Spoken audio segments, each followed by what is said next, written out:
Appraisal might seem, from a buyer standpoint or a seller standpoint, they might just seem like they're not important. It's just a step the bank has to take. But in fact, they're built-in protection for the bank and for you. And what I mean by that is an appraisal is done to establish a value of that house. And sometimes that value that the bank establishes can be different from what you paid for that house, especially if we're in a very busy, very active market where there's low inventory, there's a lot of bidding going on, where a property might be grossed up during the bidding. And I've definitely seen it where there's a differential from what you paid to what the bank is willing to lend you. And unfortunately, the only way to reconcile that is it has to come out of your equity. So as an example, if you had a house that you paid $1 million for, but the bank only, and at that $1 million, let's say you had 20% equity, either you were putting down 20% or you had it in equity from a home that you had previously sold.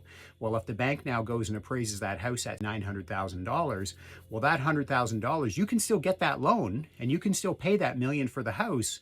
But at the end of the day, the bank isn't going to front that money to you because the bank is going to obviously err on the side of protection and, of course, lending guidelines.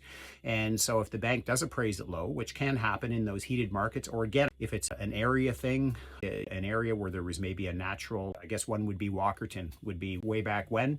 I'm sure for a few years, lending was sort of diminished a little bit in that area because the banks didn't want to lend on properties because of the whole E. coli thing, right? So that would be one example. So that type of thing. There could be external or environmental factors that obviously affect that. Now, from that standpoint, your options are you're putting less money down because you're making up for that shortfall out of your equity, or you just walk away from that home. And so it leaves you with a little bit of choice there and what you need to do. Now, I have seen sellers, I've actually had it happen where my clients bought a house at 900, it appraised at 8, and we went back to them. They were first-time sellers. They couldn't do anything with it. They didn't have the equity to make up that shortfall, to make the lending work. And so we actually went back to the seller, and that seller actually agreed to the price change, which was sort of a real shock to my, as the buyer's agent, and it was a real shock to the listing agent as well. So it does happen. So it's not necessarily a deal killer, the end of the world.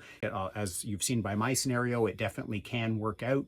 But at the end of the day, lending is there to establish safe guidelines for lending for the bank, but also to establish value for you, so you're showing that you're not overpaying for the house.